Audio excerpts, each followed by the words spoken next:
ભરૂચ જિલ્લા ભાજપ દ્વારા સંગઠનને વધુ મજબૂત અને કાર્યકરોને પ્રશિક્ષિત કરવાના હેતુથી પંડિત દીનદયાળ ઉપાધ્યાય પ્રશિક્ષણ મહાઅભિયાનનો ભવ્ય શુભારંભ કરવામાં આવ્યો છે। મહાઅભિયાન અંતર્ગત જિલ્લાના તમામ 14 મંડળોના આગામી 7 દિવસ સુધી પ્રશિક્ષણ તાલીમ વર્ગોનું આયોજન અંકલેશ્વર બોરભાઠા બે સ્થિત તપોવન આશ્રમ ખાતે કરવામાં આવ્યું છે। પ્રશિક્ષણ અભિયાનના પ્રથમ દિવસે જંબુસર નગર અને તાલુકા મંડળના પ્રશિક્ષણ તાલીમ વર્ગનો વિધિવત પ્રારંભ થયો। આ તાલીમ વર્ગમાં જોડાયેલા હોદ્દેદારો, પદાધિકારીઓ અને કાર્યકરો તપોવન આશ્રમ ખાતે 24 કલાક રાત્રિ રોકાણ સાથે સઘન તાલીમ મેળવશે। ભરૂચ જિલ્લા ભાજપ મંડળ પ્રશિક્ષણ વર્ગના ઉદ્ઘાટન પ્રસંગે જિલ્લા ભાજપ પ્રમુખ પ્રકાશ મોદી, જિલ્લા પ્રભારી પરાક્રમસિંહ જાડેજા, મહામંત્રી પરેશ પટેલ, જિગ્નેશ મિસ્ત્રી, નરેન્દ્રસિંહ પરમાર, ધારાસભ્ય રણુસિંહ રાણા, ડીકે સ્વામી, ઉપપ્રમુખ નીરલ પટેલ, રાજ્યસભાના પૂર્વ સાંસદ ભરતસિંહ પરમાર સહિત આગેવાનો ઉપસ્થિત રહ્યા હતા। વિડીયો જર્નાલિસ્ટ વિરેન્દ્ર પાટીલ સાથે Zariya TV news Bharuch. Doctor Shyama Prasad Mukherjee કે જેઓનો આજે બલિદાન દિવસ છે। 6 જુલાઈ 1901ના રોજ કલકત્તામાં બંગાળી પરિવારમાં એમનો જન્મ થયો હતો।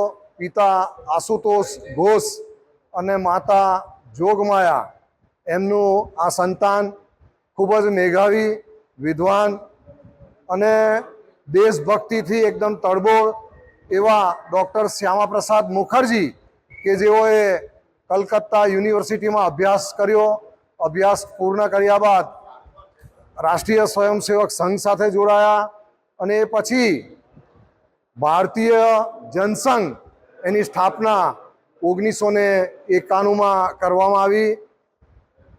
ભારતીય જનતા પાર્ટીની સ્થાપના પછી 1980માં ભારતીય જનતા પાર્ટી તરીકેની જે સ્થાપના થઈ એના મૂળ એટલે કે ભારતીય જનસંઘના મૂળ સ્થાપક તરીકે ડૉક્ટર શ્યામા પ્રસાદ મુખર્જી, જેમનો ધ્યેય હતો આ દેશમાં 2 પ્રધાન, 2 નિશાન અને 2 ધ્વજ ના હોવા જોઈએ અને 370ની કલમ નાબૂદ કરવા માટે પણ એમનો સંકલ્પ હતો।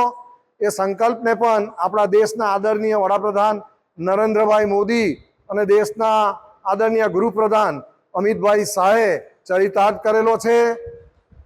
એમનો આ ડૉક્ટર શ્યામા પ્રસાદ મુખર્જી કે જેઓ જમ્મુમાં, એમ કે તે વખતે પ્રવેશ કરવો હોય તો પરમિશન લેવી પડે, આમ છતાં પણ તેઓ એમના વિચાર જે રાષ્ટ્રવાદીના હતા અને કાશ્મીરમાં તેઓ ત્યાં પહોંચ્યા।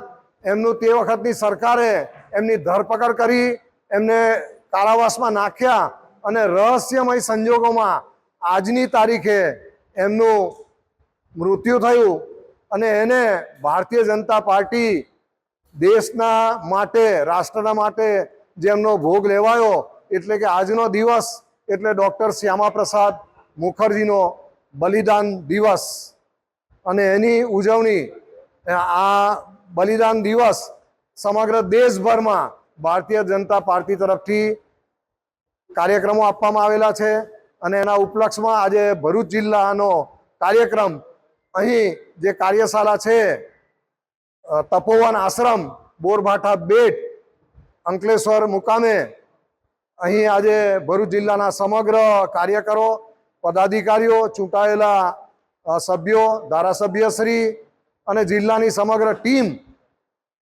આજે આ શ્રદ્ધાંજલિનો, એમનો પુષ્પાંજલિનો કાર્યક્રમ કરવા માટે ઉપસ્થિત રહ્યા છે। એટલે સૌને ડૉક્ટર શ્યામા પ્રસાદ મુખર્જીના જીવનમાંથી, એમના જીવનમાંથી પ્રેરણા લઈ અને એમના જેવું જીવન જીવવું અને દેશ માટે મરી ફીટવું એ જ સંકલ્પ સાથે અસ્તુ। ભારત માતા કી જય।